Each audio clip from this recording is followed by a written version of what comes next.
कहना चाहते vision wide होना चाहिए। Excellent point. खड़े होकर के माइक लेकर के बोलो। हमारा जो देखने का नजरिया है वो एकदम वाइड होना चाहिए, मतलब हमें हर चीज में खुशी ढूंढनी चाहिए। बहुत बढ़िया, let's give big hand for him. बहुत अच्छी बात बोली है इन्होंने। आपको खुद को भी पता नहीं है आपने क्या बोल दिया, मैं भी एक्सप्लेन करूंगा। हो जाता है जी, कई बार ऐसी कुछ बातें आ जाती है। मैंने जो देखा है, अभी मेरी नजर है। आपको इनकी बात में इतना कुछ नजर नहीं आ रहा होगा, मेरे को कुछ बहुत कमाल का नजर आया है। मतलब एकदम से मेरी खुद की एक परत खुल गई है। आपको पता नहीं, आपको लगता है सेशन आप लोगों के लिए हो रहे हैं ना जी, मैं अपना ही सीखता जाता हूँ, मुझे उसमें मजा आता है। आप खच्चरों के ऊपर आप सीखो ना सीखो, जो मर्जी करो यार।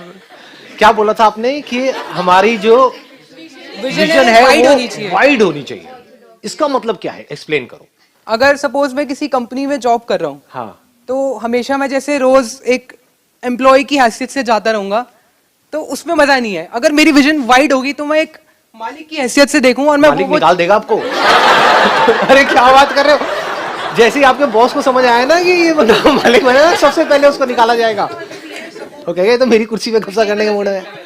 अब मैं एक्सप्लेन करता हूँ कि आपने क्या बात बोल दी है। आपने बड़ी बड़ी मतलब कमाल की एक बात बोल दी है। मैं एक्सप्लेन करता हूँ। नजर, अभी हम कहां पर थे कि जो नजर है वो ऐसी हो जाए कि उस नजर में सुंदरता हो। अब किस नजर में सुंदरता होती है और कौन सी नजर बदसूरत होती है, सोचो। जो नजर वाइड है, नजर मतलब सोच, जिसकी सोच बड़ी है वहां पर सुंदरता होती है। जिसकी सोच छोटी है वहां पर सुंदरता नहीं होती है। कभी आराम से समझने की कोशिश करना मैं क्या बोल रहा हूं। सबसे छोटी सोच क्या हो गई? वो इंसान जो बाहर से दिखने में तो बड़ा अच्छा है, जिसके पास पैसा भी है, सब कुछ है, लेकिन उसको सिर्फ और सिर्फ अपनी पड़ी है। सोच छोटी हो गई ना। यहीं से उसकी सोच शुरू होती है, यहीं पे खत्म होती है। जिसकी सोच जितनी बड़ी होती चली जाएगी वो उतना ही अच्छा लगता है हमको, उसके साथ रहना उतना ही अच्छा लगता है।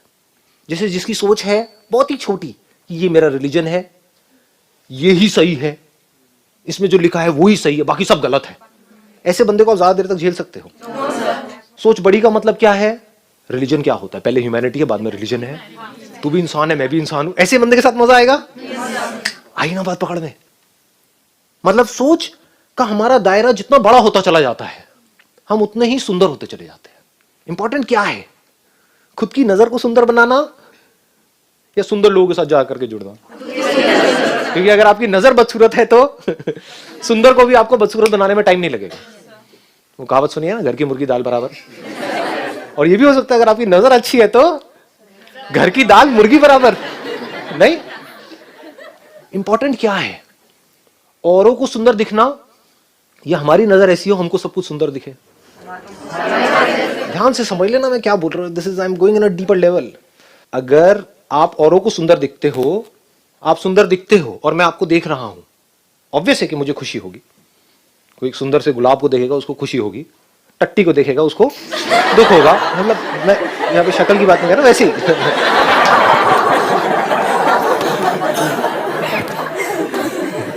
तो अगर आप सुंदर दिखते हो तो किसको खुशी होगी? दुनिया को। दुनिया का फायदा है। लेकिन अगर आपकी नजर सुंदर है तो किसका फायदा है? हमारा फायदा है। इन दोनों में फर्क समझ आ रहा है? या थोड़ा ज्यादा हो रहा है? आ रहा है ना पकड़ में? कि अगर मेरी नजर सुंदर है तो मुझे फायदा है। बाय डिफॉल्ट सुंदरता किसमें है? आपको एक छोटे से एक बॉक्स में कैद करके रखा जाए, उसमें आपको अच्छा फील होता है। मैंने कहा ना, beauty is connected to happiness. उसमें आप खुश होते हो या एक ओपन स्पेस? ऐसे ही सोच है। जिसकी सोच जितनी छोटी होती है उसको खुद को नहीं पता होता है, वो उतना ही अंदर से दुखी होता है। जो जितना ज्यादा सेल्फिश होता है, जितना ज्यादा सेल्फ सेंट्रिक होता है कि कोई इंसान है उसको सिर्फ अपनी ही पड़ी है, अपने बच्चों की भी नहीं पड़ी है, अपनी वाइफ की नहीं पड़ी है, किसी की नहीं पड़ी है, सिर्फ अपनी पड़ी है। अपनी सोच को थोपना है औरों के ऊपर ले जाकर के, वो उतना ही बदसूरत होता है सबके लिए। सच कह रहा हूं झूठ कह रहा हूं? उससे कोई भी जुड़ नहीं सकता है। ऐसा क्यों हो रहा है? क्योंकि वो उतना ही दुखी होता है अंदर से। और जिसकी सोच जितनी बड़ी होती चली जाती है वो अंदर से उतना ही खुश होता है।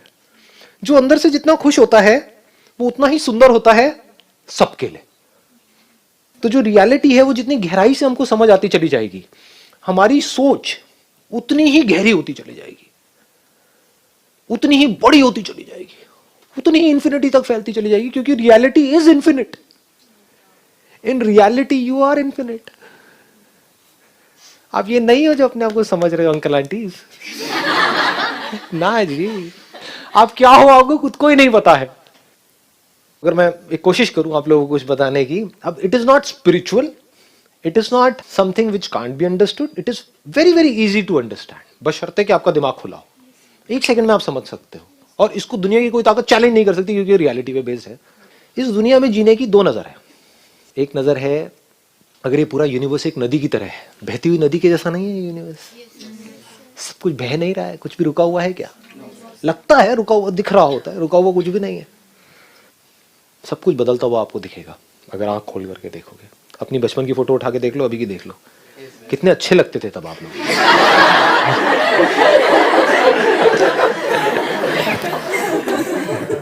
क्या हम सब इन बॉडीज को देखा जाए लहरों के जैसी नहीं है? बहते चले जा रहे हैं। कोई लहर बड़ी है, कोई छोटी है, कोई लहर सो कॉल्ड खूबसूरत है, कोई सो कॉल्ड बदसूरत है, बेस्ड अपॉन जो पैरामीटर्स हैं जहां पर हम रह रहे हैं उसके हिसाब से। मतलब जो लहर ऐसी है वो बदसूरत है, जो ऐसी है तो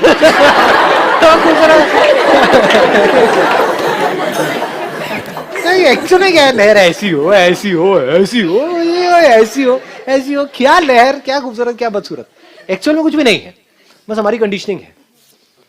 तो ये सच है झूठ है कि कोई एक लहर खूबसूरत है एक बदसूरत है? सच है। झूठ है, झूठ है। क्यों? क्योंकि वो सबके लिए सच नहीं है, जो बदल जाए वो सच नहीं है। तो अगर आप अपने आप को मरते दम तक लहर की नजर से देखते रहे तो ये छोटी सोच है। अब चाहे बड़ी लहर हो चाहे छोटी लहर, इसी को छोटी सोच कहेंगे ना। यानी उस लहर को, यानी कि आपको सिर्फ अपनी पढ़िए, इस बॉडी को एक लहर की तरह देखो, छोटी सी लहर उस नदी में जहां पर करोड़ों अरबों लहरें हैं, कोई बड़ी है, कोई छोटी है, कोई तेज बह रही है, कोई धीरे बह रही है, कोई फर्स्ट आ गई है, कोई लास्ट आ गई रेस लगी हुई है ना लहरों की। हाँ, अगर इसी तरह से हम जीते रहे और इसी तरह से मर गए तो क्या कभी भी हम जो रियल ब्यूटी है उसको समझ सकते हैं? इसमें कहीं पर भी ब्यूटी है? ये सिर्फ अगलीनेस है चारों तरफ। जिंदगी को जीने का सबसे समझदार तरीका क्या है और सबसे बेवकूफों वाला तरीका क्या है जिंदगी को जीने का? अगर इसको दूसरे वे में बोलूं तो इस दुनिया में सबसे समझदार इंसान कौन है और सबसे बेवकूफ कौन है? 99.99% वैसे खच्चरों में आएंगे, बेवकूफों में आएंगे तो 0.01% है जो समझदारों में आ सकते हैं, और वो चॉइस अभी है आप लोगों के सामने, because you are in school. तो अभी ये चॉइस ले सकते हो। एक बार उस कैटेगरी में आ गए तो वहां से वहां शिफ्ट होना is almost next to impossible. जो बंदा ये मान लो कि अगर पूरी जिंदगी में खुश रहा तो क्या उसको ये नहीं कहेंगे कि वो सबसे समझदार है? या उसको कहेंगे सबसे समझदार जो बहुत बड़ा साइंटिस्ट है, हाँ, जिसने नोबेल प्राइज जीता है, या ये किया है वो किया है, लेकिन अंदर से लाइफ फ्रस्ट्रेटेड है। मतलब समझ गए? एक है दुनिया की नजर में वो सक्सेसफुल हो गया, लेकिन अंदर से जो पूरी लाइफ अगर आप देखोगे, मतलब जो अंदर से जो खुशी होनी चाहिए थी या जो मस्ती होनी चाहिए थी, लाइफ में कोई मजा नहीं है, कोई किक नहीं है। किक वर्ड आप यूज कर सकते हो, लेकिन किक्स तो आती जाती रहती हैं, तो I am not talking about that. मैं ये कह सकता हूं एक डीप सेटिस्फैक्शन नहीं है लाइफ में। अभी आपके पास खुश होने के लिए क्या कोई बहुत बड़ा रीजन है या नहीं है? है। क्या रीजन है? जिंदा हो। ये छोटी बात नहीं है। ये बातें जो समझ सकता है वो समझदार इंसान है, जो नहीं समझ सकता है वो बेवकूफ है, वो खच्चर है, वो भागेगा रेस में। आप समझ गए ना? वो रेस में ही भागता रहेगा मरते दम तक। अब ये वो अपनी खुशी को पोस्टपोन करता रहेगा, खुश कभी नहीं होगा। तो अब एक लाइन में बोलूंगा, इसको बड़े ध्यान से सुनना, अगर ये आपको समझ आई ना तो मजा आ जाएगा। इस एज में स्पेशली दिल से जो मैं चाहता हूं ना, मतलब जब आप लोगों को देखता हूं स्पेशली इस एज ग्रुप में, दिल से चाहता हूं कि आप लोग इतने खुश रहो अपनी पूरी लाइफ में जिसकी कोई हद नहीं है। मतलब मुझे भी जो खुशियां नहीं मिली हैं जिंदगी में बिकॉज ऑफ व्हाटएवर रीजंस, वो सारी खुशियां आपको मिल जाए। कि कभी भी आपकी जिंदगी में दुख का नामो निशान ना हो। दुख हो तो ऊपर ऊपर लेवल पे हो, ऊपर ऊपर हंस रहे हो, रो रहे हो, व्हाटएवर, ब्रेकअप हो रहा है, ये हो रहा है, ठीक है, ऊपर ऊपर हो, ऊपर ऊपर तो चलेगा ना, लाइफ है तो चलेगा। कभी कोई प्रॉब्लम आ जाएगी, कभी फेलियर आ जाएगा, कभी कुछ हो जाएगा, कभी कोई एक्सीडेंट हो जाएगा, कभी हेल्थ से रिलेटेड, वो सब ठीक है, ऊपर ऊपर चलता है, लेकिन अंदर से एक सेटिस्फैक्शन बनी रहे। तो ध्यान से सुनना, जो चीज़ मैं बोलने वाला हूँ इसको अपने अंदर तक जाने देना, है ना। यही आज के सेशन का ग्राउंड है, इसी के बेस पे हम आगे बढ़ेंगे कि जो हमारे पास में है उस तरफ हमारा ध्यान नहीं है, उसकी हमारी लाइफ में कोई इंपॉर्टेंस नहीं है। सिर्फ जो नहीं है उसके पीछे हम भाग रहे हैं। हो सकता है जो आप पाना चाहते हो, जो आपको बहुत इंपॉर्टेंट लग रहा है, वो कचरा है उसके सामने जो अभी आपके पास में है, लेकिन आप उसको देख करके खुश नहीं हो रहे। तो जब कचरा जो आपको बहुत इंपॉर्टेंट लग रहा है, जब वो मिल जाएगा तो क्या खा खुश होगे? बदबू आएगी उसमें से कचरे में से तो बदबू ही आएगी ना। तो जो फ्लावर्स अभी हैं आपकी लाइफ में, जब उससे खुश नहीं हो रहे, खुशबू से खुश नहीं हो रहे, तो बदबू से क्या खा खुश होगे? तो हमें सिर्फ उसकी इंपॉर्टेंस देखनी है जो अभी हमारे पास में है। जैसे अभी आपके लिए सबसे ज्यादा इंपॉर्टेंट क्या है? अभी ऐसा क्या है वो तो आपको लगता है कि करियर, राइट? समझ गए ना? इसको ध्यान से समझना, जो चीज मैं बोल रहा हूं ऐसा तो आपके माइंड में फीड कर दिया गया है। अभी आपको ये लगता है कि आपके लिए सबसे इंपॉर्टेंट है आपका करियर। मैं कहता हूं बकवास। सबसे इंपॉर्टेंट है पहले ये समझना कि एक्चुअल में लाइफ में सबसे इंपॉर्टेंट क्या है। चलो करियर में जो भी आप सोच रहे हो, जिस भी हद तक सोच रहे हो, उसका 100 गुना आपको मिल गया, लेकिन कुछ ऐसा है जो अभी आपके पास में है, वो चला गया आपके हाथ से। क्या है ऐसा? खुशी को भी छोड़ दो, हेल्थ। ये बात नहीं समझ आती ना, ये तब समझ आएगी जब हेल्थ हाथ से निकल जाएगी। अभी आप लोगों के पास में हेल्थ है, किसी को भी कोई बहुत भयानक बीमारी है, यहां पर जानलेवा बीमारी लग सकती है, नहीं लग सकती है? लग सकती है। अगर वो लग जाए और दूसरी तरफ से आपको करियर में, पैसे में, पता नहीं क्या क्या मिल जाए, उसकी क्या इंपॉर्टेंस है? कुछ भी नहीं है। तो सबसे इंपॉर्टेंट क्या है आपके लिए मरते दम तक? क्या ये कभी भी इंपॉर्टेंस इसकी चेंज होने वाली है? मरते दम तक। तो जो भी आप करियर चूज करने वाले हो, उसका आपकी हेल्थ से क्या कनेक्शन है? कभी सोचते हैं हम ऐसा? नहीं सोचते। क्यों नहीं सोचते? क्योंकि हमको पता ही नहीं है हमारे लिए सबसे इंपॉर्टेंट क्या है। आप आज जिस एज ग्रुप में हो, जो भी आप कह रहे हो मेरे लिए सबसे इंपॉर्टेंट है मेरा करियर, जिस करियर की हाइट पे आप पहुंचना चाहते हो, उस हाइट पे जो बंदा बैठा हुआ है, मान लो उसकी एज है 45 साल, 50 साल, एक कंपनी का सीईओ बन गया है, उससे ऊपर आप क्या बनोगे? समझ गए ना? सीईओ के ऊपर आप कहां जाओगे जी? चेयरमैन बन जाओगे, चलो ठीक है। एनी हाउ, तो आप समझ पा रहे हो मैं क्या कह रहा हूं? अगर उस बंदे को ये ऑप्शन दिया जाए कि तेरे पास जो है वो मिला इनको, यानी कि आप जो यहां पर बैठे हो आपको, और आपके पास जो है वो मिला उनको, क्या लगता है वो एक्सेप्ट करेंगे इस डील को या नहीं करेंगे? समझदार होंगे तो कर लेंगे, और अगर आप बेवकूफ होगे तो आप इस डील को एक्सेप्ट कर लोगे। समझ गए? आप महामूर्ख होगे तो आप कहोगे हाँ ठीक है मैं एक्सेप्ट कर लेता हूं। यानी कि क्या, मेरी अभी एज है मान लो 15 साल, 16 साल, मेरी एज हो जाएगी 40 साल और मेरे को वो सब कुछ मिल जाएगा, बस हेल्थ नहीं होगी। ऐसे लोग जिनको आप बहुत सक्सेसफुल बोलते हो, उनकी हेल्थ को अपनी हेल्थ से कंपेयर करो। आपकी हेल्थ बेटर है, उनकी हेल्थ बेटर है? हाँ, उनको तो ये भी नहीं पता कि रात को सोएंगे, सुबह उठेंगे या नहीं उठेंगे, हार्ट अटैक होगा, खेल खत्म, कोलेस्ट्रॉल बढ़ा पड़ा है, बीपी बढ़ा पड़ा है, डायबिटीज की गोलियां खा रहे हैं, ये कर रहे हैं, वो कर रहे हैं, क्या पड़ा है ऐसी लाइफ? तो हमारी पूरी लाइफ इसके आसपास में रिवॉल्व करनी चाहिए। हमारे सारे डिसीजंस का सेंटर पॉइंट हेल्थ होना चाहिए, क्योंकि हेल्थ का डायरेक्ट कनेक्शन किससे है? बिल्कुल क्लोज कनेक्शन हैप्पीनेस से। क्योंकि इसकी इंपॉर्टेंस आपको तब समझ आएगी, मेरी इस बात की गहराई तब समझ आएगी जब आपकी हेल्थ की धज्जियां उड़ चुकी होंगी, यानी कि आने वाले 5-10 साल बाद अपना करियर करियर करियर करियर करके, समझ गए? तब लगेगा कि ये क्या हो गया है मेरे साथ में, तब मेरी ये बात आपको समझ आएगी। लेकिन अगर आज समझ आ गई तो क्या होगा?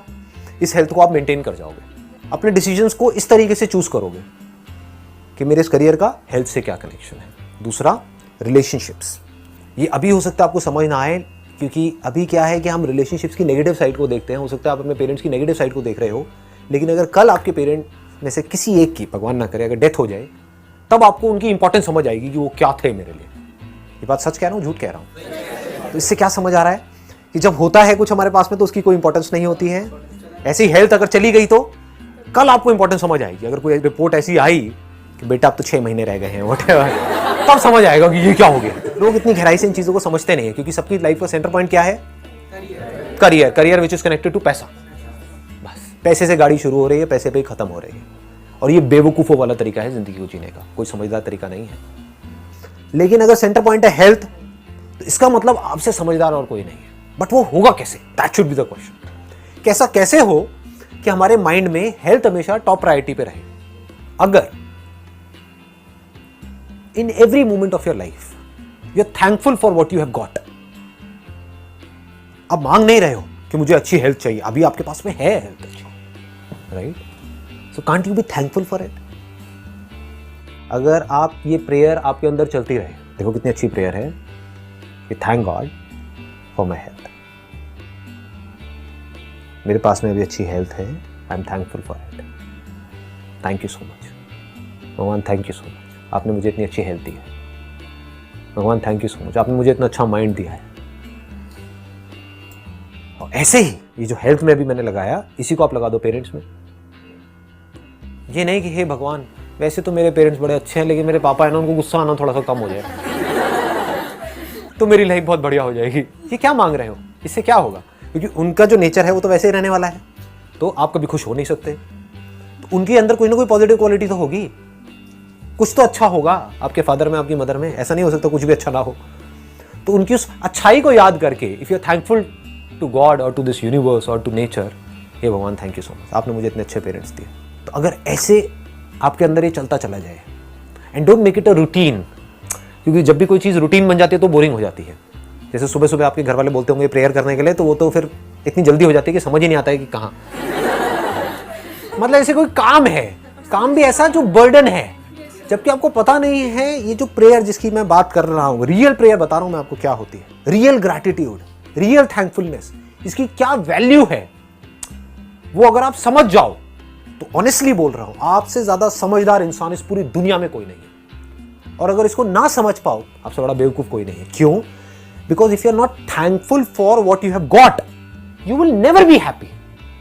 जो आपके पास में है, अगर आप उससे खुश नहीं हो तो आप जिंदगी में मरते दम तक खुश नहीं हो सकते। अभी डिग्री नहीं है तो अभी ध्यान सारा डिग्री की तरफ है, डिग्री मिल जाएगी उसके बाद में नौकरी नहीं है तो ध्यान सारा नौकरी की तरफ है, नौकरी मिल जाएगी तो कंपनी में पॉलिटिक्स है, प्रॉब्लम्स है तो सारा ध्यान उसकी तरफ है। एक तरीका ये है जिंदगी जीने का। दूसरा क्या है जिसकी मैं बात कर रहा हूं? Be in love with this feeling of thankfulness in every single moment of your life. Just be thankful for it. आप देखोगे बहुत कुछ है आपके पास में, जस्ट टू बी थैंकफुल। अपनी बॉडी को टच करो, देखो अपनी बॉडी को टच करके फिर इसको बोलो thank you for being there. Body अगर आपका साथ ना दे ना, उखाड़ दो, फिर आप क्या उखाड़ सकते हो? कुछ नहीं कर सकते। इतनी इंपॉर्टेंट है ये body. Thank you for being there. अपनी आंखों के बारे में सोच करके बोलो thank you for being there. कानों के बारे में thank you for being there. Thank you ना एक मंत्र की तरह चलना चाहिए। जैसे मंत्र होता है ना, ये असली मंत्र है। Thank you for everything, this is the height of peacefulness. So thank you for being there. अरे जब माइंड हमारा बिल्कुल पीसफुल हो जाता है तो कैसा लगता है? अच्छा लगता है। इसको खुशी बोलते हैं। खुशी समझ आ गई क्या होती है? ये खुशी है।